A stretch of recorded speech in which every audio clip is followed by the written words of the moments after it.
Hi, I'm Joni Patry, and welcome to my YouTube channel. Well, today I want to talk about astrology and the chakras and how we have our own solar system within our bodies. You see, chakra actually, it means spinning wheel.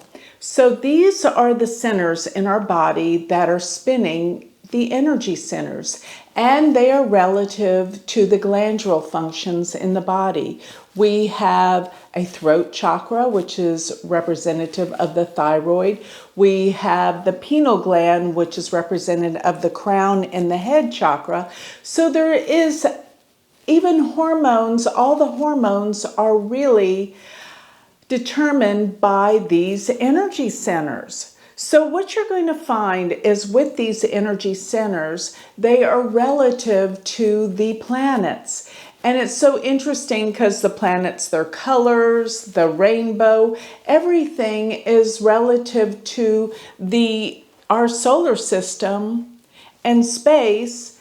And this is how we are connected to the planets through our own solar system or energy center that relates to our chakras. So when we talk about our solar system being within our bodies, what I'm going to tell you right now is really relative to Vedic astrology, how this works in terms of these energy centers. Now, there is some differences in the way that it's viewed in terms of some of these energy centers being relative to different colors and the signs.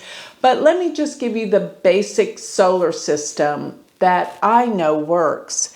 And when you know there's a dysfunction in one of the chakras, which is relative to the energy center, which is the glandular function in the body, you'll find that that planet within your Vedic birth chart is placed dysfunctionally, or it's debilitated, or it's aspected by malefic planets. Or if it's a good energy center that functions well, you'll see that it's situated quite well in your birth chart. So this really does help you understand medical astrology and the body. But just to be very basic in its understanding, and this is extremely helpful, realize that your solar system that's set up in your body relative to your chakras and glands starts from the root chakra, which is from the slowest moving planet in our solar system. That is visible to the naked eye. I'm not including the outer planets. So the planet that's slowest in our solar system that we can see is Saturn. And so Saturn sets up the root chakra that deals with the fundamental essence of our instincts, our instinctual nature that can be activated by fears or survival. That's the root chakra. And that is ruled by Saturn. And Saturn is pretty much a part of this fundamental root chakra, which deals with the fear and our reactions to things that cause us to have pretty much an instinct as a human being. So if you look at our own solar system and what planet is the next slowest from Saturn moving in towards Earth, it will be Jupiter.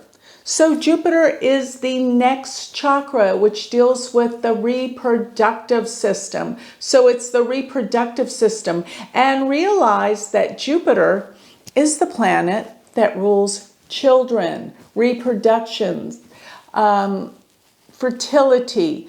That is Jupiter. And that is the next chakra, which deals with reproduction.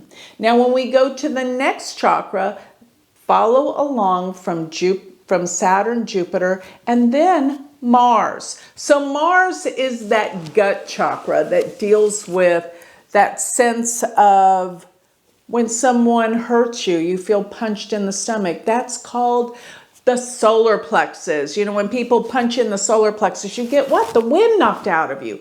That's Mars. Mars deals with anger, hostility, emotion, feeling, passion.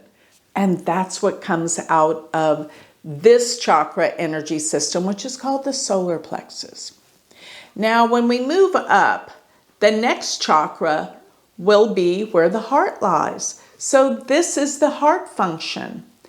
And this is the next planet, if you'll follow up. Now, many people may think it's the sun because the sun does rule the heart, and it does have a lot to do with the emotion of love and connection. But we're talking about this system from our solar system, and the next planet after Mars, closest to Earth, is Venus. And Venus is the Karaka, or planet of what? Relationships and love. And that's what the heart energy is all about, love. So that's Venus. Now moving up one more to the throat chakra. What is the next planet in alignment after Venus to the Earth would be Mercury. Mercury is the next closest, or the next fastest, I guess I might say, really. It deals with the relative speed, how fast this planet moves. And Mercury is next. And Mercury deals with what? Communications. And that's what the throat chakra's all about. Communications, how we relate to people, how we speak. And if you have a dysfunctional Mercury, then that means that the chakra, the throat chakra, is the chakra that is not working and needs to be addressed. So when you think of these chakras as being wheels of energy, spinning wheels, then that means that some of its energy and how it spins is not that powerful.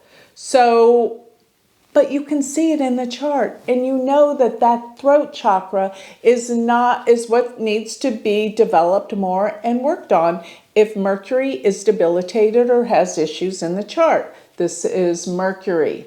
Now next we come to the third eye, what is the next planet and what gives us vision, what gives us life?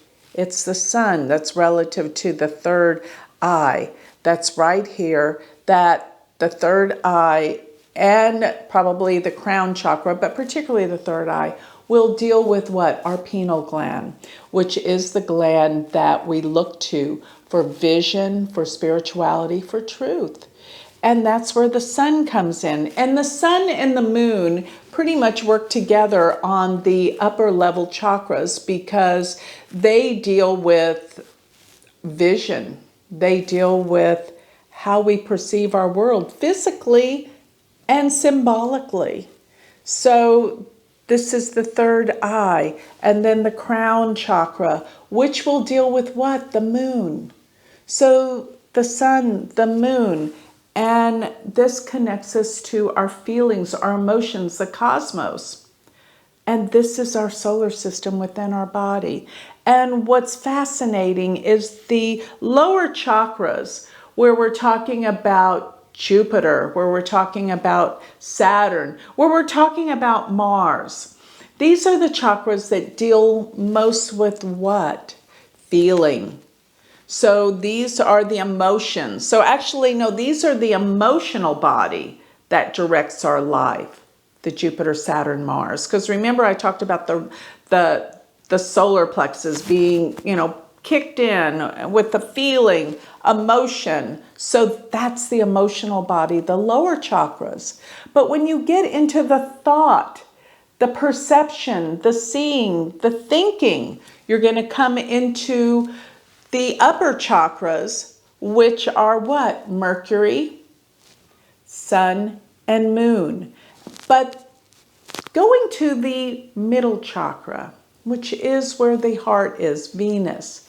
Here is something that I feel is important to remember and understand from this dissertation, that when we bring the emotion together with the thought processes, our thinking, emotion and thinking, what do we come together and meet with?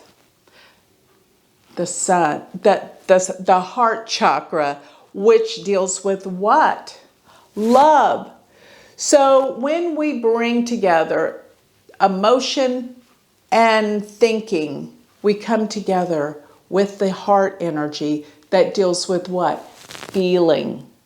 And you have to admit, everything that we do here in this world is dictated by how we feel about it. So the music we like, the people we like, our taste in everything is really relative to how it makes you feel. And most of all, the thing that I feel that we're all coming together with here on planet Earth, through our physical bodies, through our physical solar system, is the energy of the healing, the emotion and the thoughts together through what? Feeling, which is what? Love. So the heart energy, the heart chakra, must be really merged with all the other energy centers in our body to produce the healing that healing the emotion and love brings to this world.